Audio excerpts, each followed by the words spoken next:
সম্মানিত দর্শক, আসসালামু আলাইকুম ওয়া রাহমাতুল্লাহি ওয়া বারাকাতুহু। আমি উদ্যোক্তা রফিকুল ইসলাম আলোচনা করছি মার্কেটিংয়ের প্রজন্ম নিয়ে।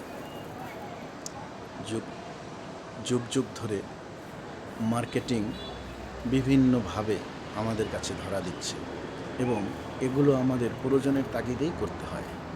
আজকে মার্কেটিংয়ের যুগে মার্কেটিং যতটা কঠিন, শুরুতেই কি এমনটা ছিল?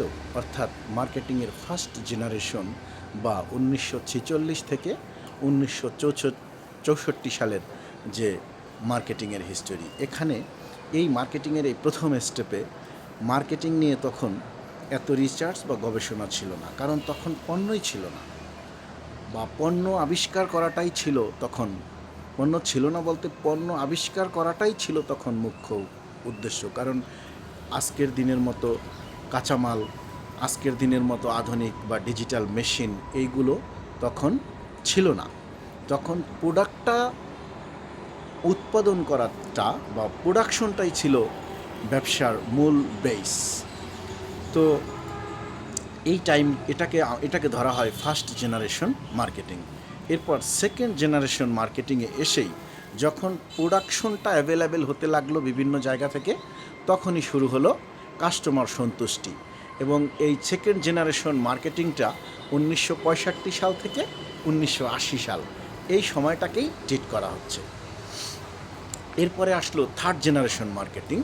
এবার শুধু কাস্টমার সন্তুষ্ট করলেই হবে না, আসলো কাস্টমার সন্তুষ্টির পাশাপাশি সমাজের কল্যাণমূলক কাজ করতে হবে।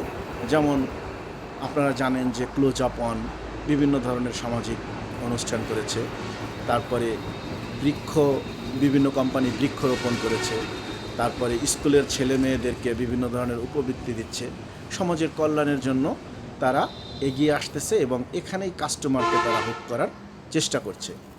এরপরেই আসলো ফোর্থ জেনারেশন। এখন আর শুধু সমাজের কল্যাণের মধ্যে বা কাস্টমারকে সন্তুষ্ট করলেই মার্কেটিংটা সীমাবদ্ধ থাকছে না, অর্থাৎ এবার কাস্টমারের প্রয়োজনটাকে খুঁজে বের করে সেটাকে ইমোশনাল অ্যাটাচমেন্টের মাধ্যমে সমাধান করার প্রচেষ্টা চলতে থাকে। এখানেও শেষ হয়নি, এখন ফিফথ জেনারেশন মার্কেটিং বা 2010 সাল থেকে অদ্যাবধি পর্যন্ত, অর্থাৎ বর্তমান সময় পর্যন্ত যে মার্কেটিং করা হয় এটাকেই ফিফথ জেনারেশন। 2010 সাল থেকে আজকে 2026 সাল পর্যন্ত দেওয়া হয়। এই জায়গাকে কাস্টমারের হিডেন নেটকে, অর্থাৎ তার একটা গোপন নিড বা গোপন প্রয়োজন, এটাকে প্রযুক্তির মাধ্যমে আইডেন্টিফাই করে তারপরে সেটাকে ফুলফিল করাই হচ্ছে ফিফথ জেনারেশন বা বর্তমান জেনারেশনের মার্কেটিংয়ের কাজ। সো মার্কেটিং এখন দিন দিন কঠিন হয়ে যাচ্ছে, প্রোডাকশনটা এখন আর বড় কোনো ফ্যাক্টর না। এবার আসি কমিউনিকেশন স্কিল নিয়ে। কমিউনিকেশন স্কিল সাধারণত দুইভাবে হয়। একটা হচ্ছে এক্সটার্নাল কমিউনিকেশন, যেটা আমরা বিভিন্ন কাজের সাকসেসের জন্য বাইরের মানুষের সাথে করি বা বাইরের লোকজনের সাথে করি।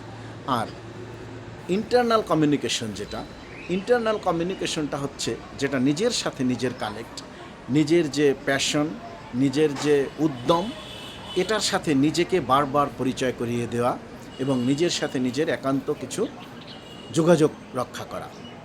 2020 সালে 10টা স্কিলের মধ্যে কমিউনিকেশন অন্যতম একটা স্কিল। কিন্তু এই ক্ষেত্রে বিভিন্ন সভা সেমিনার হয়েছে এই কমিউনিকেশনের উপরে, কিন্তু এগুলো বেসিক্যালি এক্সটার্নাল কমিউনিকেশন করে কিভাবে বিজয় ছিনিয়ে আনবে এই বিষয়টার উপরেই গুরুত্ব দেওয়া হয়েছে।